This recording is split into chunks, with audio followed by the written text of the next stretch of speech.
Last week, I introduced the power of our paradigms on our decision making and how our paradigms, along with our mental models and mindsets, all influence the way we see the world. And the way we see things influences what we put our attention to, what we advocate for, what we choose to ignore, and all of this influences the culture in your organization. I also talked about two controlling or dominant paradigms in our boardrooms today that conceptualize how work gets done and how our organizations function. This is linear thinking and systems thinking. So this week, we'll explore the power of our mindsets and mental models and how our understanding of these phenomena will inform us of the right behaviors to cultivate the culture we seek.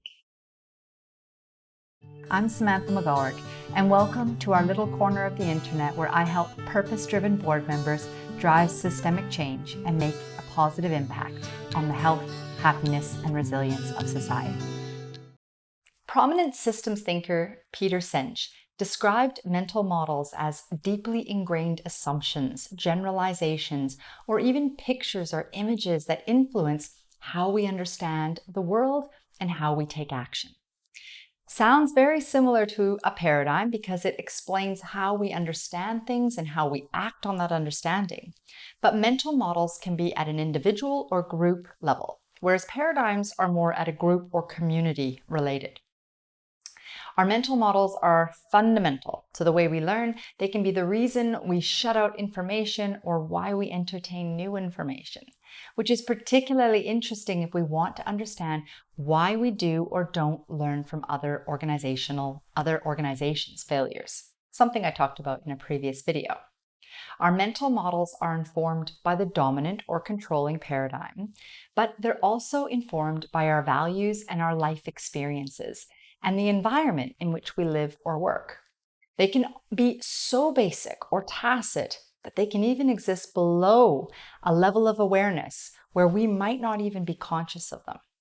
They are generally invisible to us until we look for them. We can have our own mental models, but an organization, including the board, can also have shared mental models. Groupthink is an example of this.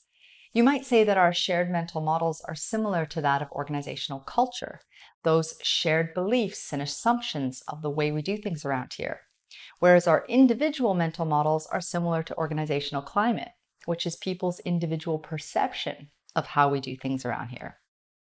From the two controlling paradigms that I talked about in the previous video, systems thinking and linear thinking, that inform our understanding of how work gets done or how our organizations function, there are two supporting mental models or shared beliefs and assumptions that inform our understanding of how safety is achieved. More specifically, the role that humans play in creating or reducing safety in the workplace. Out of the linear thinking paradigm, where work would be described as a sequence of events. When one thing goes wrong, we're often hunting for broken parts or bad apples. That is, we're trying to find the root cause by looking down and into the organization to understand what's broken or who made a bad decision. This mental model suggests that incidents can be avoided if individuals would just pay more attention, invest more effort, obey the rules or follow the procedure. Under this mental model, we generally see people as a problem to solve. And when an incident occurs, we're often frustrated as to why someone made a stupid decision. Incident investigations under this mental model and paradigm of linear thinking look for evidence of erratic, wrong, or inappropriate behavior. Investigations point to root causes and how contributing factors lined up to create an incident.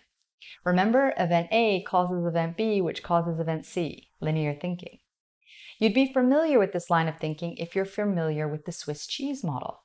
But this model is outdated in terms of the way we work because it cannot capture the complexity in our environment and in our workplace. Your board reports under a linear thinking paradigm and mental model that leans toward people are a problem to solve would highlight people's bad decisions, inaccurate assessments, or deviations from rules or procedures, and corrective actions would single out particular workers for retraining, demotion, dismissal, or other sanctions.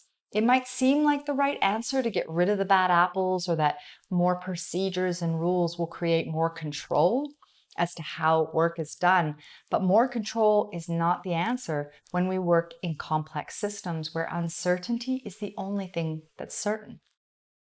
How often have you tried to control something that's unknown? I mean, for instance, how have you tried to control your partner's behavior and failed?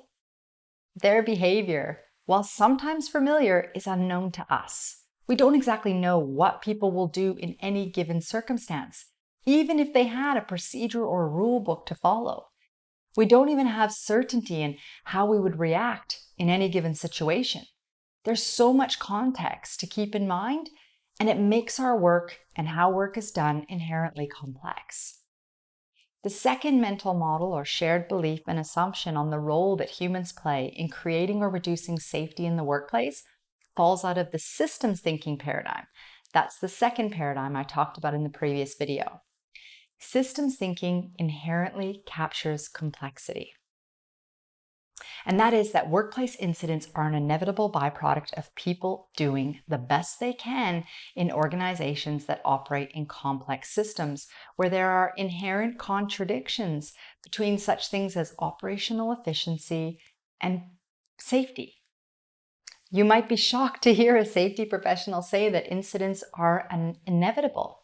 But we just can't control things in a complex system. And that is part of the difficulty in being comfortable with uncertainty. This second mental model sees workplace incidents as a symptom of trouble deep inside a system. So it doesn't make sense for us to think that fixing the broken part or getting rid of the bad apples will prevent that incident from happening again, because in complex systems, we won't find a root cause or truly capture the breadth of contributing factors, because everything is interconnected. And if that's the case, there is no end to contributing factors. And that's not to turn you away from not doing anything at all, but it does mean that safety then is not the result of repetition, redundancies, and barriers, or more procedures and rules that control how people deal with a situation. Because people are actually needing flexibility to tend to all the performance variability that is happening in the workplace, in your organization. This is why under this mental model, people are not seen as a problem, but they are a solution to ensuring your organization reaches its goals.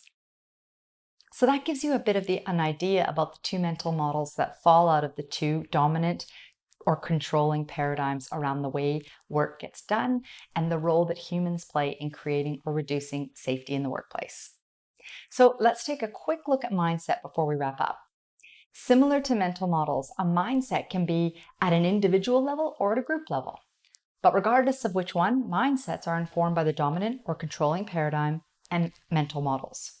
We essentially consider the value of each of these, and this forms our current mindset, which will inform our attitude and behavior.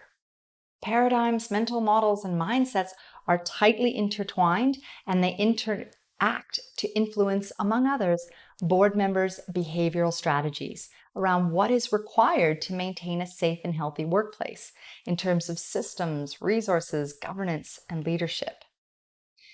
If your controlling paradigm is linear thinking, then it's likely your mental model to achieve safety will be around increasing control and limiting people's flexibility to make decisions, because people are a problem to solve, right? So you'll want to see more rules and procedures to control people's behavior. And if everyone just follows the rules, we'll all be safe and healthy. You'll get comfort that the workplace is safe from your audit and compliance results, and you'll ask more about the procedures and training that were in place if there was an incident, at the expense of understanding how work actually gets done. Like all the challenges that people have and where they feel they have to compromise on safety to meet other targets, and importantly, where or how the board is influencing their decision making. And this is where it all gets really real, because we start to see how the board's behavior starts to inform the structure of the system, like your governance framework. And ultimately, the structure will influence patterns of behavior. For example, your governance framework will inform what information people put in front of you and what is not put in front of you. and how people talk about safety to you and your board. Your paradigms, mental models, and mindsets will influence what you seek to reward and sanction, ignore, as well as the kinds of goals and strategies and processes that you select, and even the type of information you will and won't attend to.